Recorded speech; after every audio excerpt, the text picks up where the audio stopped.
burguesinha. Burguesinha, burguesinha, burguesinha, burguesinha, burguesinha. Burguesinha, burguesinha, burguesinha, burguesinha, burguesinha.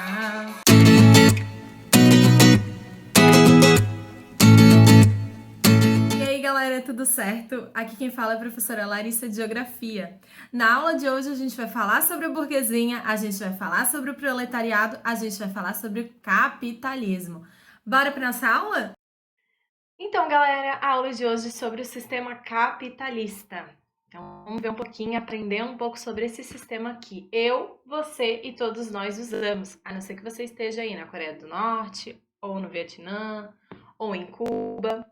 E aí? Galera, esse sistema ele iniciou no fim da Idade Média, então a gente está falando lá de uma transição entre um sistema feudal, onde ele tinha como base a propriedade da terra, e também todo o poder concentrado na Igreja Católica. O que aconteceu? As pessoas, então, elas passaram a ter algumas trocas comerciais, onde antes não utilizavam moeda, mas sim a troca de mercadorias, e essas trocas comerciais, então, influenciaram para o início de um comércio.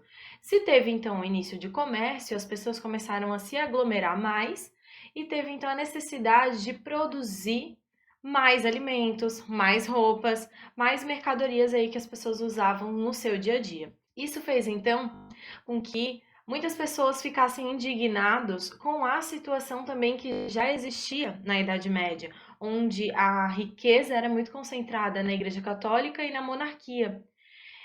E aconteceram então diversas revoltas camponesas.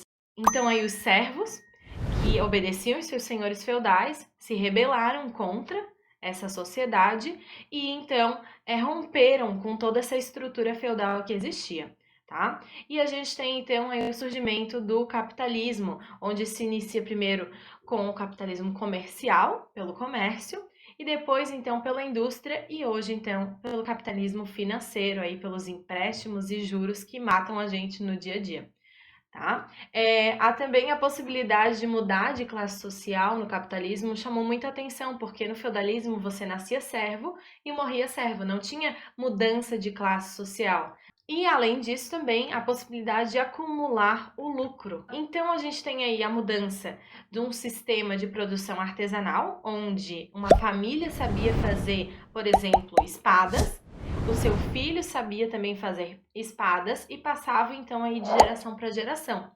O que acontecia? Se eu precisasse de espada em outro local, eu tinha que buscar então daquela família que produzia espadas, ou que produzia calçados, ou que produzia vestuário. Já no sistema de produção industrial isso muda, onde hoje a gente tem toda uma reestruturação da indústria e de um outro modo de produção. Muitas das vezes uma indústria, ela produz apenas uma peça do produto final. Então hoje é muito diferente, né, no sistema capitalista do que era aí nesse período. E daí no capitalismo a gente tem duas classes sociais basicamente. A gente tem a burguesia e a gente tem o proletariado. O que é então a burguesia? A burguesia não é quando a gente ganha um dinheirinho a mais, tá? A burguesia são os donos dos meios de produção. Então, o dono de uma indústria, o dono de um grande comércio, o dono de uma fábrica, né? O dono de um banco, isso sim é a burguesia. Eu dei aí um exemplo do fundador do Walmart, onde a gente pode considerar que ele sim é um burguês. E o proletariado, então, são os trabalhadores. É eu, você, onde a gente então vende a nossa força de trabalho para o burguês, para o capitalista, e em troca disso a gente recebe então grana, o nosso salário. E o que a burguesia então busca? Qual que é o principal objetivo do capitalismo em si, do capitalista? E aí? Realmente, a burguesia busca o lucro, ou o que o Marx chamava de mais-valia. Vamos ver então um pouquinho sobre o que é esse lucro. O lucro, então, ele vai ser a diferença entre o produto final e o custo dessa produção do produto. Então, eu dou um exemplo aí para vocês. Eu vou comprar, então, uma camiseta da Lacoste, tá? Essa camiseta eu vi aí no site, isso é real, ela custou R$899. Então, esse é o valor do produto final da camiseta. O lucro da Lacoste, então, vai ser a diferença entre esse produto e o custo que ele teve para ser produzido. Então, o custo pode ser da fábrica, né? Vocês precisam pagar aluguel, energia, impostos.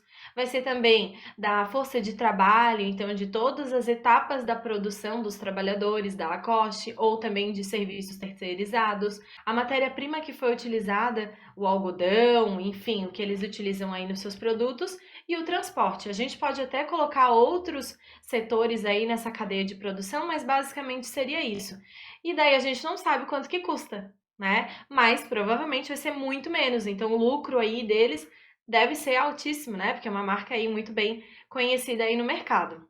Ou seja, no final, o lucro do burguês vai ser alto quando o custo da produção é mais baixo e o produto final que ele vende é mais alto. Então, por isso que a gente tem aí empresas multinacionais buscando países em que tem salários mais baixos, matéria-prima mais baixa também. Então, tudo isso aí relacionado para que o custo da produção seja mais baixo e colocando também o preço do produto lá em cima para eles adquirirem então cada vez mais lucro. Então vamos aí para as características do capitalismo. A gente tem então no capitalismo a propriedade privada, onde as pessoas que são donas das suas propriedades e não o Estado ou o governo. A gente tem também a obtenção de lucro, que a gente já viu aí o que é. A gente também tem a acumulação do lucro. Então, quanto mais acumulação de capital, de lucro, mais poder tem, né, o capitalista, o burguês aí nessa sociedade. A gente tem também uma economia de mercado, onde a gente tem a questão da oferta e da procura. Vou dar um exemplo para vocês. Por que o diamante ele é tão caro? E aí? O diamante ele é caro porque a gente tem pouca oferta, porque a gente tem pouca quantidade dele no mundo. Se a gente fosse na praia e encontrasse diamante para tudo quanto é lugar, ele não seria tão caro assim. Então a gente tem aí uma grande procura, mas a gente tem uma baixa oferta, por isso que então a gente tem o preço dele muito alto, tá? Então isso é a economia de mercado aí relacionado à questão da oferta e da procura.